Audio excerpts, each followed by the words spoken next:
the second lecture. In the first part of the lecture, we covered what moles are, and we looked at this pattern that we've now practiced with the worksheets, and talked about how a mole is actually measured by mass, not by counting, because the number for mole is way large. 600 billion, a trillion times. So that's just enormous. We did some practice, and since you're watching this one, I thought I'd give you the last answer. We said if we find the molar mass, we take the value off the periodic table and we add it sequentially for each of the atoms that we have. So we have one C, one S, and two Fs. And as a result, we get 82, right? Oh, and you always have to include units in chemistry. So these units are grams per mole. There are very, very few times when there aren't units inside a number in chemistry. Okay, so you would write 82 grams per mole. All right, so that was sort of thank you for starting sort of thing. And on we go. So let me undo this. There's a video that you're supposed to actually be assigned to today. And it's just a video about moles so that you get a sense of how big a mole is. So here we say 1 mole of anything is 6.02 times 10 to the 23rd atoms. And the idea is that it's just a very large number. And so all of this, if you just watch the video, is talking about the things we've already covered. And you can watch the video, of course, at higher speed until you get to the answer. And I've time-stamped them. Oops, that should have been colon. I've time-stamped them so that you end up with the right value. You can go right to where you need to go to. So today we were proceeding through the video, and we were going to talk about more things. And in this case, what we were going to do is talk about how to use and do calculations. So down here on the right, let me create a highlighter. Oh, it's S. There we go. So here, the moles of NO2 switches to moles of NO2. So whatever we start with, we put at the bottom. Now a super, super, super common mistake is to take this number, because you know what it is, and put it on the bottom. But you'll look through all of the examples we have, and whatever number we begin with never shows up again. So once you've placed this number down, usually it's from a problem. So in this case, it's up here. What is the mass in grams of 3.2 moles of nitrogen dioxide? You would put the beginning number, 3.2 moles of nitrogen dioxide, at the beginning, but then you wouldn't use it again. You would use the grams per mole number that we learned about when we found molar mass, that is the mass that's equal to 1 mole. So we added the values on the periodic table, which is shown over here to the left. All right, we're going to proceed. So what you're supposed to do is, and we've done this in the worksheet, is you add all these pieces together. So we're going to take the mass of iron. Why don't I have the mass of iron here? I really don't have the periodic table in front of me. 55.85, I think. 2 oxygens, so 16 times 2. And then the mass of 2 hydrogens, so 1.01 times 2.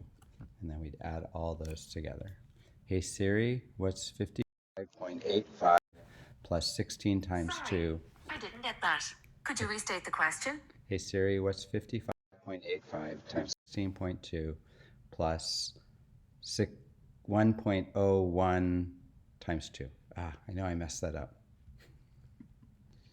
The answer is 1026.79. Messed that up. Hey Siri, what's 55.85 plus 16.2 plus 101.2 times 2? It's 173.25. I'm starting too early in the morning. Hey Siri, what's 55.85 1.85 plus 16 times 2 plus 1.01 times 2. It's There 89.87. we go. Thanks, Siri. 89.87. All right, hope you enjoyed that humorous break. So then we take our number and it goes in here, and it's about the grams of FeOH twice. It's about the grams of FeOH twice over 1 mole. So we're saying per mole. If we say per mole, we mean per means 1. So I get 42 miles per gallon. That means for each 1 gallon, I get that many miles per gallon. And now you multiply these across the top. Let's see if I can do this one correctly. Hey Siri, what's 89.87 times 2.5? It's 224.675. Okay, now there's a possibility that I switch some numbers in here because that's the way my brain goes. And I don't have a calculator in front of me to double check that that's the number. But if that was, there you go. And then the units of mass are grams. So we want to remember, we want to always have grams in here. Now, if you wanted to round this, because you don't like writing lots of numbers, just do 225 grams. Okay, and then you should say FeOH2 to be perfectly correct. All right, so if you could try the second one on your own, that would be great. Much easier to put together. Remember, we want to multiply this one by 2, this one by 3. And then we went to mole ratios. This was the second worksheet, 7-3, and I had great turn-in, so most people got this idea that you can create a ratio of the actual reaction. So if I have this reaction going on, then for every one of the big N2s, there would be 3 of the H2s. So the ratio would be 1 to 3. I could have another ratio of this more complex molecule with the N2, or I could take the NH3 and find a ratio to H2. And the ratios can be flipped. I don't have to use them as written. I could put the 3 H's on top and the 1 big N on top. So that's what a mole ratio is. It's just comparing the number of moles of all the pieces. And you use it in the same way that you did before. Now, I've been focusing on units. I haven't been talking about what we want, but your book loves to use the words, has the words given and wanted. And so when they talk about how this is proceeding, there's a given and a wanted. And I write given and answer on the worksheet documents, but they mean the same thing. Now, this is super color-coded. So wanted is always red, and you can see wanted is actually identified in the question. Wanted is identified in its placement in the calculation. The given, the same thing. The given is highlighted in the equation, and then it is highlighted in its placement in the equation. And then again, what we want to do is we want to use these numbers. We want to make sure that the moles of O2, I'm here down in the lower right-hand side, the moles of H2O and the moles of H2O are opposite of each other in the next part of the ratio, and the answer is at the top of the ratio. So here it says top of the ratio and bottom of the ratio. So we're going to try that one in an example problem. Here's all the different choices we have. We're looking up here at the balanced equation, and we say for every 4 of the ALs we have 3 of the O2s. And we could say the opposite, where for every 3 O2s, we have 4 ALs.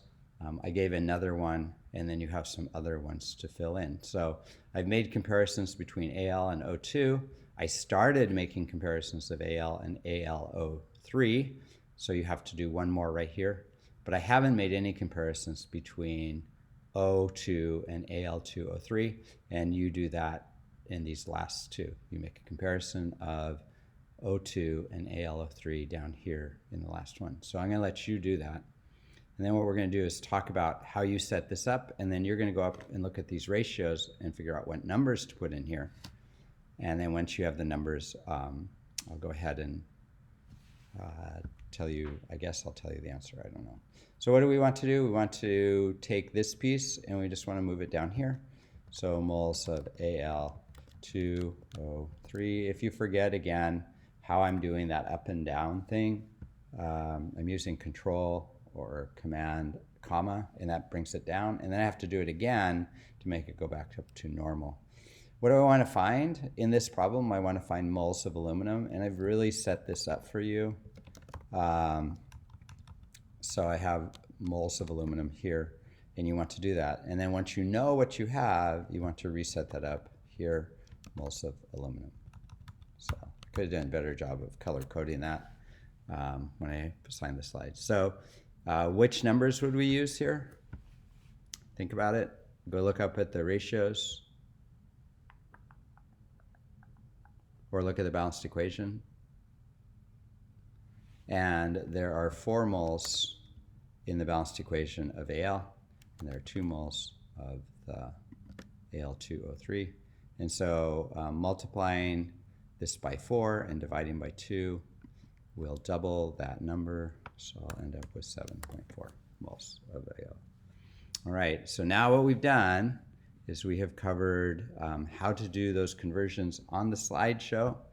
I'd actually suggest you go ahead and jump ahead and work on this animated video too, even though it's not assigned.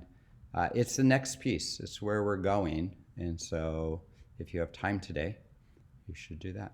All right, this video ran a little long, I think. So I'm closing it down. That's the second part of the video. And again, you should probably run it fast to get it all done. All right, end.